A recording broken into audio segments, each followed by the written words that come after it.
നന്നായി പഴുത്ത 2 നേന്ത്രപ്പഴം എടുക്കണം. എന്നിട്ട് അത് ചെറിയ ചെറിയ പീസാക്കിയിട്ട് കട്ടാക്കി കൊടുക്കണം.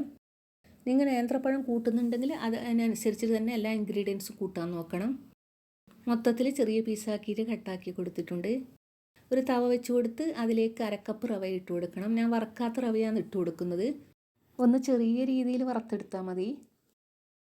ഇനി ഇത് ഒരു പാത്രത്തിലേക്ക് മാറ്റി കൊടുത്തിട്ട് അതേ പാത്രത്തിൽ 2 ടേബിൾ സ്പൂൺ ഗീ ഇട്ട് കൊടുക്കാം. ഗീ നന്നായി ചൂടായാൽ നമ്മൾ ഇപ്പോൾ കട്ടാക്കിയെടുത്ത പഴമില്ലേ അത് ഇട്ട് കൊടുക്കാം. എന്നിട്ടൊന്ന് വറുത്തെടുക്കണം. മീഡിയം ഫ്ലെയിമിലിട്ടിട്ട് വറുത്തെടുക്കണം. ഇത് നന്നായി വഴറ്റിയെടുക്കണം. അത് വഴറ്റി വന്നാൽ ഇപ്പോൾ വറുത്തെടുത്ത റവയില്ലേ അത് ഇതിലേക്ക് ഇട്ട് കൊടുക്കാം.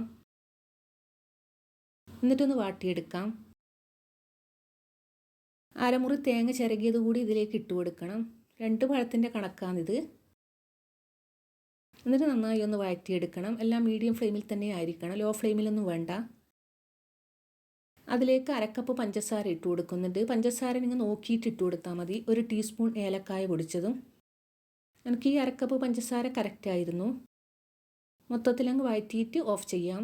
കുറച്ച് ആറി വന്നാൽ ചെറിയ ചെറിയ ഉരുളയെടുത്തിട്ട് ബോൾ ഷേപ്പാക്കി എടുക്കാം. ചെറിയ ചെറിയ ബോൾസാകുമ്പോൾ കാണാൻ നല്ല രസമാണ്.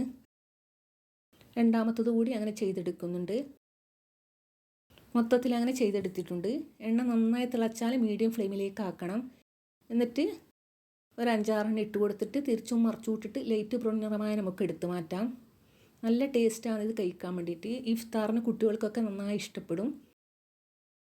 ട്രൈ ചെയ്യാത്തവരാണെങ്കിൽ ഇങ്ങനെ ഒന്ന് ട്രൈ ചെയ്ത് നോക്കണേ. വീഡിയോ ഇഷ്ടപ്പെടുകയാണെങ്കിൽ മാത്രം ഒന്ന് സബ്സ്ക്രൈബ് ചെയ്യാനും മറക്കല്ലേ. ഒരു തുള്ളി എണ്ണ കുടിക്കില്ല.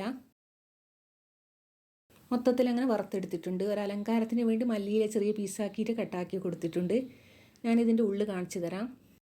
ടൈം കഴിയും തോറും നല്ല ക്രിസ്പിയുമാണ്, നല്ല ടേസ്റ്റുമാണ്. Thank U.